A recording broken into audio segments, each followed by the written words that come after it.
Hello everyone, welcome back to our channel. We will take you back to a shocking event in the 1500s in Bedburg, a small town in Germany. Humanity has always held a fascination for werewolves. These creatures have been a part of many prominent tales told throughout history. Today, we are going to look at one such tale. On October 31, 1589, Peter Stumpp was executed as a werewolf. Pamphlets were distributed throughout Germany after his execution, making him, infamous. Sit back and enjoy as we dive into the horrific events that led to the extinction of Peter Stumpp, the Werewolf of Bedburg. But before we go into our explanation, we have a very small request. If you like our content, please support us by subscribing to our channel. This is a small click for you, but for us, it means a lot. Thank you. Let's begin.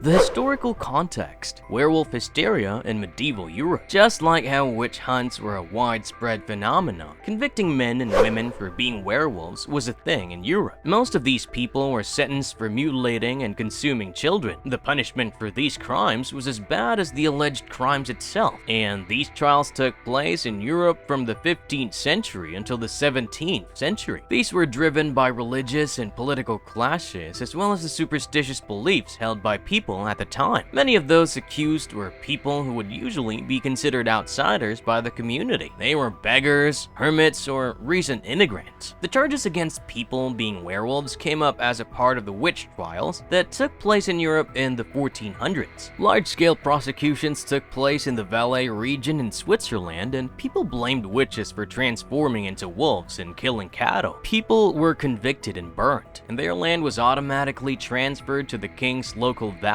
which was probably why these accusations occurred. Throughout Europe, religious and political upheavals made things worse. Peter Stump's execution took place over the background of major events. These were the Wars of Religion and the Protestant Reformation. So, with Martin Luther posting his 95 Theses, the geopolitical landscape was reformed, and it brought about an era of religious reform. The Reformation was not peaceful. Its ideology undermined many established power structures like the Catholic institutions. Many conflicts took place following this, and Central Europe became a place full of violence. It was an era of chaos, a time of both social and political upheaval. Because of this, the Catholic Church was no longer in a secure enough position to give moral guidance on how to deal with this violence. The Wars of Religion and the Reformation brought forth a situation where people needed an explanation to help understand the cruelty that was taking hold of the continent. In such a scenario, stories of werewolves, which were looked at as beings capable of extreme cruelty, set boundaries of acceptable behavior for people who now did not have a unified church guiding them. This is the scenario in which Peter Stump's execution took place. There are multiple accounts of Stump's crimes. All these make it extremely clear what was not acceptable behavior. In all the variations, taboos like killing children and cannibalism are emphasized. Specific details like eating hearts, brains, and children are pointed out as extremely distasteful. Rape is unacceptable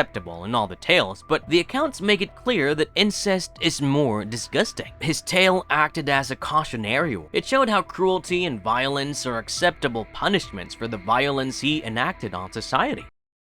Peter Stumpp. Morbid crimes and brutal execution. Peter Stumpp was a German farmer, more popularly known as the Werewolf of Bedburg. He was a widower and a father of 2 children. He was a wealthy farmer, and this ensured that he had respect and influence in the community. But this was just his public persona. What the people in his town were unaware of was how he donned the skin of a werewolf to commit heinous crimes. His reign of terror went on for over 25 years. Farmers around Bedburg were confused by the strange deaths of their cattle for many years. They would find dead cattle that looked like they had been ripped open by some animal. Naturally, they suspected that wolves were behind this, but it was only revealed later on that this was done by Stumpp. Soon, children and young women started disappearing from houses. Some were found dead and mutilated, while others are completely disappearing. People started suspecting that werewolves were behind this. Well, that is exactly what happened. Peter Stumpp confessed at his trial that he would transform transform into a strong and greedy wolf when he donned the magic belt of wolf fur given to him by the devil when he was 12. Stumpp was responsible for the murder of 13 children, 3 women, 2 of which were pregnant women, and many livestock. These murders were gruesome. The young women that he killed were sexually assaulted before he mutilated them. In the case of pregnant women, he would rip out their fetuses from their wombs and eat their hearts. He strangled or ripped the throats of small children, and some of them were even partially eaten. There is one instance of a triple murder of 2 men and a woman who he lured one by one. It is believed that he ate the women completely, as no body was ever found. Stumpp had an incestuous relationship with his daughter, who he also impregnated. He also killed his own son in the forest and ate his brains. He was the definition of a monster. He took pleasure in walking around Bedburg and was often saluted by the very people whose friends and family he brutally murdered. None of them were aware that he was behind all this. He would sometimes even pick out his next victims during these walks. He eventually got caught when many limbs were found in a field, after which hunters set out to catch the predator. These men hunted the creature for days. According to the accounts, they chased down a wolf and not a man. They chased it until they had it covered, and they were sure that it was a wolf. Now, this is when it gets strange. When they went to check, they found Stumpp. He was then arrested and put on trial. Stumpp was threatened with torture. He was threatened by being stretched on the rack, after which he confessed to these crimes. He admitted to practicing black magic and owning a belt given by the devil, which would transform him into a wolf. His execution was a brutal one. He was put on a wheel, and burning hot pincers pulled off his flesh from his bones in 10 places. After this, his arms and legs were broken by an axe. His head was also decapitated before his body was burnt on a pyre. His mistress and daughter, Catherine Trompin and Belle Stumpp, both were burnt along with him for being accomplices. Pamphlets regarding his execution explain that the wheel on which he was executed and his head were both kept under the effigy of a wolf on a high pole to serve as a warning against cruelty.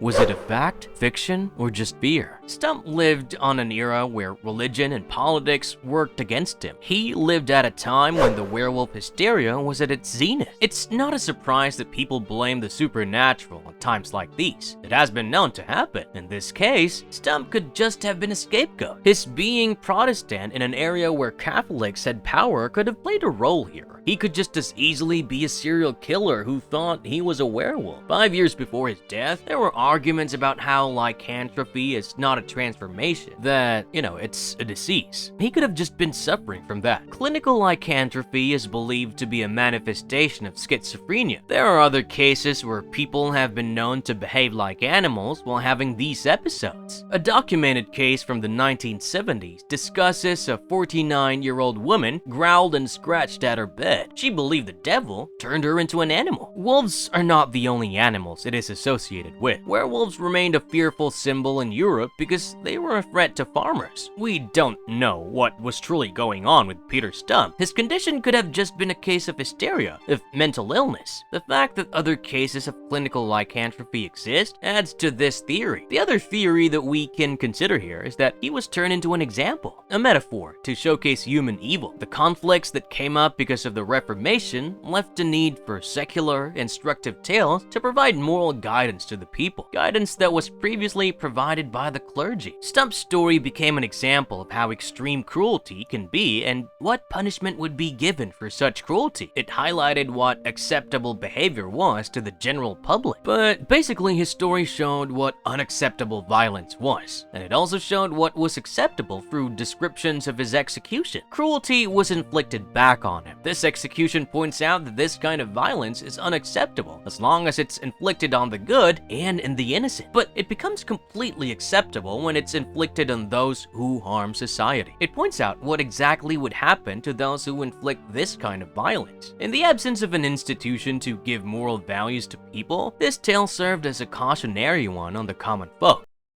Legacy and cultural impact. Peter Stump's story was preserved and spread throughout Europe through pamphlets. This was a way to spread information quickly, as they were easy to print and send. The cultural changes that took place after the violence inflicted in the 16th century came from the audience contemplating intellectual ideas that were spread through tales like Peter Stump's. What started out as documenting the story of a horrible serial killer turned into the documentation of the tale of a monster, and one that became a cautionary tale. Presenting him as a monster turned this from being just about spreading information to teaching society instead. An example was made by turning his violence back on him through a brutal execution. His story serves as a reminder of how events like these are used by society at times of conflict to set boundaries on what is acceptable human behavior. The tale of Peter Stumpp exists in the realm of popular culture even today. Many blogs and podcasts that cater to entertainment and focus on history have come out with their own records of the tale. Stumpp is also mentioned in shows like Friends from College and The Big Top Scooby-Doo. Bands like the US metal band Macabre, German metal band Werewolf, and horror punk band The Other have recorded songs on Peter Stumpp. Novelist Jonathan Maberry has used him as a character in his Pine Deep trilogy. Also, Lore, a popular podcast that focuses on macabre stories, also tells his story in its 3rd episode. He's even mentioned in the 2023 film Torn, whose protagonist is named Peter Stumpp, and he moves into a town full of werewolf lore to deal with his inner demons. With so many references across popular culture, Peter Stump's is a story that has continued to captivate its audience for centuries. And, it's fascinating for horror fans even today.